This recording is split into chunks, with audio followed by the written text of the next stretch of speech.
আমরা শিবকল্প মহাযোগী বাবা লোকনাথ গ্রন্থটির পূর্ণপুরুষ লোকনাথ 17th চ্যাপ্টার 17 অধ্যায়ে যামিনী কুমার মুখোপাধ্যায় এবং বাবা লোকনাথের যে গুরু শিষ্য সংবাদ হয়েছিল, যে কথা হয়েছিল এবং বাবার মুখনিসৃত যে বাণী যামিনী বাবা শুনেছিলেন এবং তিনি ধর্মসার সংগ্রহ নামে একটা ছোট্ট পুস্তিকা বার করেন। সেই পুস্তিকার মধ্যে তিনি সমস্ত লিপিবদ্ধ করেছিলেন। যেমন করে আমরা ডায়েরি লিখি তেমন করে তিনি বাবার সঙ্গে যে কথাবার্তা যখন যেরকম হয়েছিল সেগুলো তিনি সেই ডায়েরিতে লিখতেন। পরবর্তীকালে সেটাই ধর্মসার সংগ্রহ। ব্রহ্মচারী বাবা, যাহা ইচ্ছা হয় তাহাই করো, দেখিও যেন তাপ না লাগে। সুখে অথবা দুঃখে, জয়ে অথবা পরাজয়ে মনের যে অবস্থা হয় তাহার নাম তাপ। তাপ অর্থাৎ কি? আমাদের মধ্যে যখন কোনো ডিপ লেভেল একটা স্ট্রেস হয়, একটা জ্বালা হয়, একটা যন্ত্রণা হয়, ওই যে জ্বালাটা, ওই যন্ত্রণাটা কি? একটা তাপ, যেন ভেতরে একটা শরীরের মধ্যে, মনের মধ্যে যে একটা উচ্চাটন, ওটা একটা তাপের মতন অবস্থা। তাপ মানে এখানে বাবা সেই অবস্থাটাকেই বোঝাচ্ছেন যেটা আমাদের যন্ত্রণা দেয়, পীড়া দেয়, কষ্ট দেয়, ব্যথা দেয়, সেটা তাপ। তো বাবা বলছেন সুখে অথবা দুঃখে, সুখের সময় তুমি যেটা অনুভব করো বাবা সেটাকেও কিন্তু দুঃখ বলছেন, দুঃখের সময় তুমি যেটা অনুভব করো সেটাকেও বাবা কিন্তু দুঃখই বলছেন। কেন? দুটোকেই বাবা, সুখ এবং দুঃখ দুটো অবস্থাকেই একমাত্র অজ্ঞানের অবস্থা হিসেবে বাবা যোগেশ্বর তিনি তাঁর ত্রিনয়ন দিয়ে তিনি দেখেছেন মানুষের মধ্যে যত দুঃখ তার কারণ একটাই, মানুষের আশা আকাঙ্ক্ষা আসক্তি। আশা আকাঙ্ক্ষা আসক্তি, এই আশা আকাঙ্ক্ষা আসক্তি সবার জড়, সবার শেকড় কোথায় আছে? আমার অহংকারে আছে, আমার অহমিকায় আছে, আমার দম্ভে আছে, আমার কর্তৃত্বে আছে। এই সবগুলোর মধ্যে কিন্তু কি ঢোকানো আছে? ঢোকানো আছে এই অজ্ঞানের দৃষ্টিটা, যে অজ্ঞানের দৃষ্টি দিয়ে আমি জগৎ সংসারকে দেখি, যে অজ্ঞানের দৃষ্টি দিয়ে আমি একে অপরকে বিচার করি, যে অজ্ঞানের দৃষ্টি দিয়ে কাউকে আমি আকুল করে কাছে পেতে চাই, কখনো ছাড়তে চাই না, তাকে আমার থেকে আলাদা হতে দিতে চাই না। এই যে যা কিছু আমরা হিউম্যান রিলেশনশিপসের, whatever we see, human রিলেশনশিপসের যে সমস্ত এক্সপ্রেশনস অ্যান্ড ম্যানিফেস্টেশনসগুলো আমরা দেখি, এই সমস্ত কিছু, খালি হিউম্যান রিলেশনশিপ কেন বলবো, উইথ অ্যানিমালস, পেটস, সারা পৃথিবীর সমস্ত যা কিছু বিষয় জগৎ, এর সঙ্গে যে আমাদের ইন্টারাকশনসগুলো, এই সমস্ত ইন্টারাকশনসগুলোর মধ্যে নয় আমাদের সুখ আসে, নয় আমাদের দুঃখ আসে, কিন্তু সুখই আসুক আর দুঃখই আসুক, বাবার দৃষ্টিতে দুটোই তাপের কারণ, অর্থাৎ দুটোই কিন্তু ভোগান্তির কারণ। এগুলো পরবর্তীকালে ভোগ নিয়ে আসবে, কষ্ট নিয়ে আসবে, ব্যথা নিয়ে আসবে। এবার প্রশ্ন করছেন যামিনী কুমার মুখোপাধ্যায় তারই পরিপ্রেক্ষিতে, আমি যাহা ইচ্ছা করি তাই করিব, মানে আমার যা ইচ্ছা আমি তাই করব।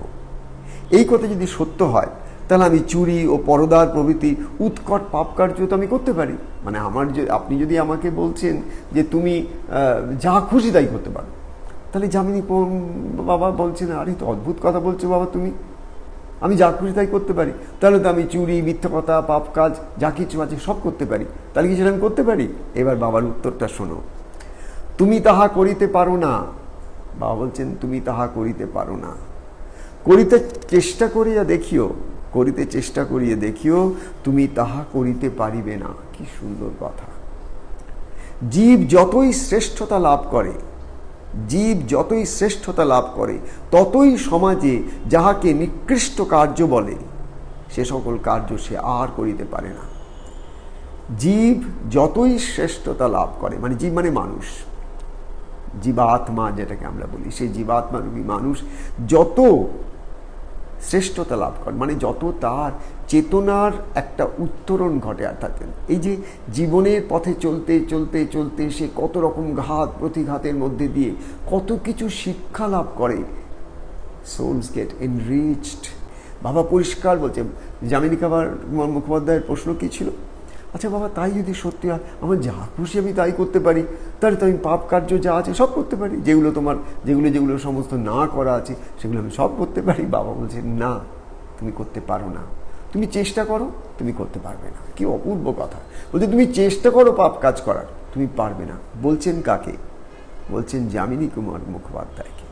তিনি কথা বলছেন না কোনো একটা চোরকে, তিনি কথা বলছেন না কোনো মিথ্যাবাদীকে, তিনি এই কথা বলছেন না একজন ভ্রষ্টাচারীকে, তিনি যামিনী কুমার মুখোপাধ্যায়ের সঙ্গে কথা বলছেন। শুধু আমাদের সবসময় কনটেক্সটটাকে মনে রাখতে হবে যে গুরু যখন কারোর সঙ্গে কথা বলছেন সেটা কিন্তু সকলের সঙ্গে কথা বলছেন না, তিনি একজনের সঙ্গে কথা বলছেন। কনটেক্সট হচ্ছে গুরু কার সঙ্গে কথা বলছেন। এখানে গুরু একজন সৎ ব্রাহ্মণের সঙ্গে কথা বলছেন। যামিনী কুমার মুখোপাধ্যায় অলরেডি একটা স্পিরিচুয়ালি এলিভেটেড ইভলভ সোল, সে এসে পৌঁছেছে বাবার চরণাশ্রয়ে। সদ্গুরুর চরণ দর্শনে এসে বাবার সঙ্গে যখন সে কথাবার্তা বলছে তখন সে যেন অনেকটা অর্জুন যেমন করে ভগবান শ্রীকৃষ্ণকে কত প্রশ্ন করেছিল, যে প্রশ্নগুলো প্রত্যেকটি মানুষের জীবনের সঙ্গে মিলে যায়। প্রত্যেকটা মানুষ তার জীবনে নানান পথে নানান জায়গায় যেভাবে নানান প্রশ্নের সম্মুখীন হয়, নানান কিউরিওসিটি তার মধ্যে জাগে, নানান জিজ্ঞাসা তার মধ্যে জাগে, ঠিক তেমনি যামিনী কুমার মুখোপাধ্যায় তিনি কেবল তাঁর তরফ থেকে প্রশ্ন করছেন আমার তা মনে হয় না। আমার যেন মনে হয় যামিনী বাবা সকলের তরফ থেকে বাবার কাছে প্রশ্ন করছেন। খালি তাই নয়, আবার সেই প্রশ্নের উত্তরে যেটা পাচ্ছেন সেটাকে ফার্দার ক্ল্যারিফিকেশন করছেন। আবার সেই ক্ল্যারিফাইড বাবার যে উত্তরগুলো আসছে সেগুলো সমস্ত লিপিবদ্ধ করে আজ আমাদের হাতে তিনি পৌঁছে দিয়েছেন। আমরা সবাই যামিনী কুমার মুখোপাধ্যায়কে প্রণাম করি যে তিনি এই ধরনের একটা মহৎ কার্য করে গেছেন। তাই তিনি যামিনীকে বললেন, তুমি তা পারো না, তুমি এই যে পাপ কার্য অত কথাগুলো বলছো, চুরি করা, পরদার গ্রহণ করা, মানে পরদার করা, এই সমস্ত পাপ কার্য তুমি করতে পারো না। কেন? তার কারণ তুমি অলরেডি ইভলভ করে গেছো। বলছি তুমি চেষ্টা করো, যামিনীকে বলছে তুমি চেষ্টা করো, পারবে না। এখানে আমরা এইটাই দেখছি, জীব যতই শ্রেষ্ঠতা লাভ করে, মানে এনিবডি যে যত একটু একটু করে বেটার লাইফের দিকে এগিয়ে যায়, কি বলছেন, সমাজে যেটাকে নিকৃষ্ট কর্ম বলে, মানে সমাজ, এখানে বাবা বলছেন না পরিবারে যেটাকে নিকৃষ্ট কথা, এই কথা বলছেন না শাস্ত্রে কি লেখা আছে সেটা বলছেন, সমাজে যেটাকে নিকৃষ্ট বলে ধরে। মানে আমরা যখন যে সমাজে আছি, আজ থেকে 200 বছর আগে তখনকার সমাজ একরকম ছিল, আজ থেকে 100 বছর আগে তার সমাজ আর, আজ থেকে 50 বছর আগে সমাজটা আলাদা ছিল, আজ থেকে 30 বছর 20 বছর 10 বছর 5 বছর আগে সমাজ। It's continual changing culture. So এই যে টোটাল কালচারাল যে চেঞ্জেসগুলো হচ্ছে, সেই অনুসারে সমাজের যে সমস্ত প্যারামিটার্সগুলো আছে, সামাজিক যে সমস্ত নিয়ম আচার আছে, যে জিনিসগুলোকে আনলফুল বলা হয়, এই সব জিনিসগুলো সম্বন্ধে বাবা কিন্তু স্পষ্ট করে বলছেন যে সমাজে যেগুলো ব্র্যান্ডেড, এগুলো নিকৃষ্ট কর্ম, একটা ইভলভ সোল সে কিন্তু করতে পারে না। প্রকৃত সাধু তার আচরণের মধ্যে এই অসাধু আচরণগুলো আসবে না, তার কারণ সেই অসাধু আচরণের ফেজটা কমপ্লিট করে ইভলভ করে বেরিয়ে গেছে। বলছেন করিলে তাপ লাগে। যদি একটা মানুষ যে ইভলভ করে একটু হায়ার স্টেজে চলে গেছে, সে আর মিথ্যে কথা বলে না, খুব সাবধান থাকে, কখনো মিথ্যে কথা। কিন্তু সেই মানুষটা যদি কোনো একটা বিপাকে পড়ে, কোনো একটা সেরকম কোনো একটা অসুবিধার মধ্যে পড়ে সে যদি একটা মিথ্যে কথা বলে, তারপরে কিন্তু সে, অন্যান্য কত লোক আছে অহরাত্র মিথ্যে কথা বলছে, উঠতে বসতে মিথ্যে কথা বলছে, কত লোক আছে তোমরা প্রত্যেকেই জানো। কিন্তু এদের মধ্যে আবার কিছু মানুষ আছে যারা they are very careful, they don't so easily talk everything rubbish, they are very selective about their words. একটা যদি মিথ্যা কথা বলে থাকে, তার যে রিপারকেশন সেটা কিন্তু একটা সাধারণ জীবের হবে না। উৎকৃষ্ট জীব, যে একটুখানি যার উৎকর্ষ হয়েছে, যার কালচারটা একটুখানি উৎকর্ষ হয়েছে, যার মধ্যে বিকাশ ঘটেছে, যার মধ্যে একটা আলোর দিশা এসেছে, সেই মানুষটার কাছ থেকে তুমি সামাজিক পাপ কার্য অত সহজে তুমি আশা করতে পারো না। যত সহজে একটা অতি সাধারণ মানুষ, অর্থের লোভ ছাড়া যার কাছে কিছু নেই, সেই অর্থলোভী মানুষটার কাছে যদি কেউ 2 টাকা ঘুষ দেয়, খুব সহজে সে টাকাটা নিয়ে নেবে, সে চিন্তাও করবে না। আবার খালি নেবেই না, নিয়ে ভাবে দিস ইজ দ্য নট, যে প্রত্যেকে চোর আমিও চোর, তাতে কি অসুবিধা আছে। তার এই ধরনের যুক্তি থাকবে, এই ধরনের লজিক থাকবে যে সবাই তো চোর, যে দিচ্ছে সেও চোর, আমিও চোর, সবাই চোর। তার এই চুরির কাজটার জন্যে তার মধ্যে কিন্তু কোনো রকম কোনো তাপের সৃষ্টি হবে না সেই অর্থে তৎক্ষণাৎ, কেন he or she is use to ইট।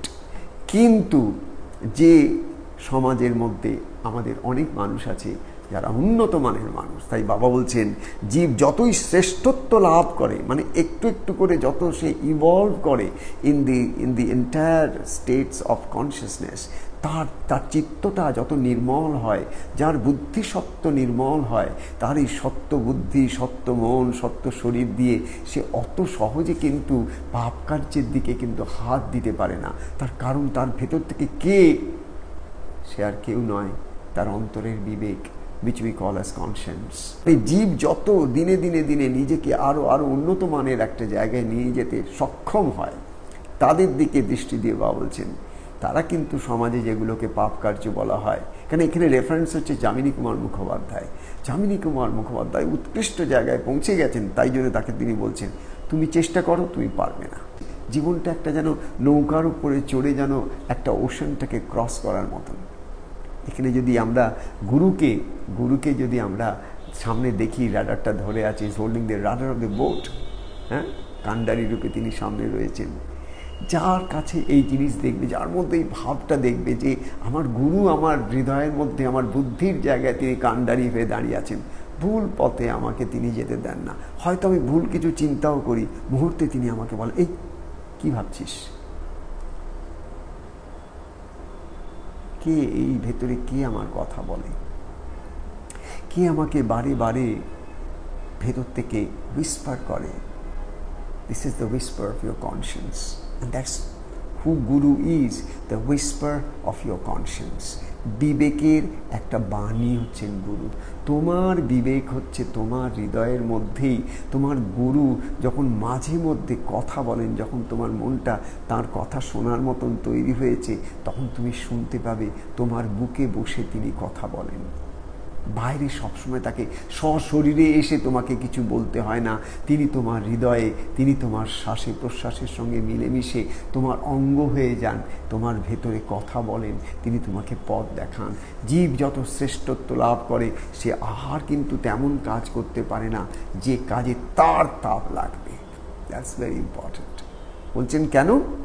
জীব যত শ্রেষ্ঠত্ব লাভ করে, মানে তুমি যত বেটার অ্যান্ড বেটার লাইফটাকে দেখো, যত উন্নত মানের একটা জীবনকে তুমি দর্শন করো, নিজের জীবনে ইমবাইব করো, তুমি যত একটা সেই ধরনের মানুষ হও যে মানুষের মধ্যে সত্যের প্রতি পিপাসা, ঈশ্বরের ভক্তির প্রতি যে একটা তার আকর্ষণ, তার জীবনটাকে সহজ সরল সুন্দর করে রাখা, সেই মানুষটা কিন্তু ভীষণ দেখবে সে কিন্তু খুব মেপে ঝুপে কিন্তু কথা বলে, মেপে ঝুপে জীবনে চলে, কিন্তু খুব ভেতরে আনন্দে থাকে। কেন? সে অত সহজে এমন কোনো কাজ করে না যাতে করে তাপ লাগে। বাবা বলছেন যা ইচ্ছা করে তাই করো, নো প্রবলেম, খালি খেয়াল রেখো যেন তাপ না লাগে, খালি খেয়াল রেখো তুমি যেন দুঃখ না পাও। আবার ফাইনাল সুখটাও তোমার দুঃখ। তুমি যা ইচ্ছা তাই করো মানেই নয় যে তুমি এমন একটা কিছু ইচ্ছা করলে সুখের তাগিদে, যেটা কালকের দিনে তোমার দুঃখের কারণ হবে।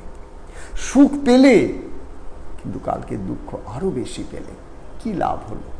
তাৎক্ষণিক সুখ, অন্তে এতখানি দুঃখ, দিনের পর দিন দুঃখ, রিডাবলড কোয়াড্রুপলড দুঃখ, কি লাভ হলো? বাবা সেটাকেই বলছেন, তাপটাকে খেয়াল করো, ডোন্ট ফরগেট ইট।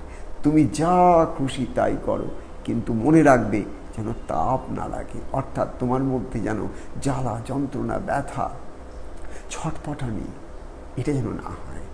যত তুমি you practise meditation, mindfulness, prayerfulness, heartfulness, gratefulness, এইগুলো যত তুমি প্র্যাকটিস করো, কম্প্যাশন, লাভ, ফরগিভনেস, এইগুলো যত প্র্যাকটিসে নিয়ে আসো, নেগেটিভ ইমোশনসগুলো থেকে একটুখানি আলগা হওয়ার চেষ্টা করো, deep অ্যাটাচমেন্টস and out of that too much of control করার চেষ্টা, প্রসেস করার চেষ্টা, ওন করার চেষ্টা, এইগুলো হচ্ছে লোয়ার ফিল্ডের কাজ।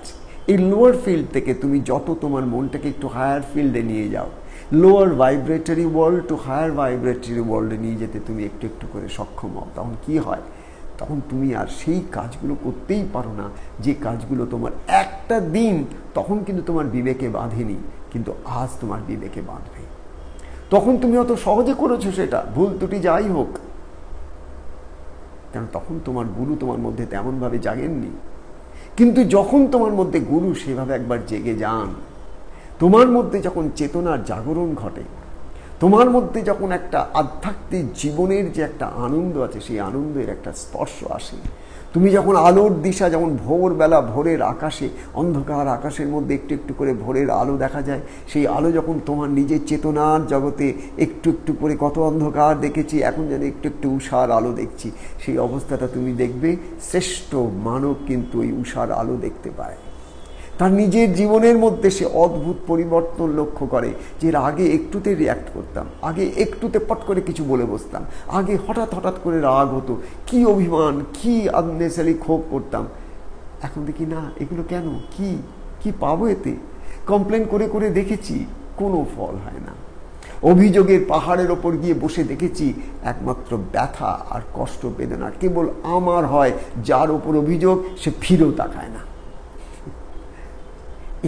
এগুলো মানুষ যতক্ষণ না জীবনে এইগুলোর মধ্যে দিয়ে যাবে, কি করে শ্রেষ্ঠত্ব লাভ করবে, সে কি করে শ্রেষ্ঠ জীব হবে?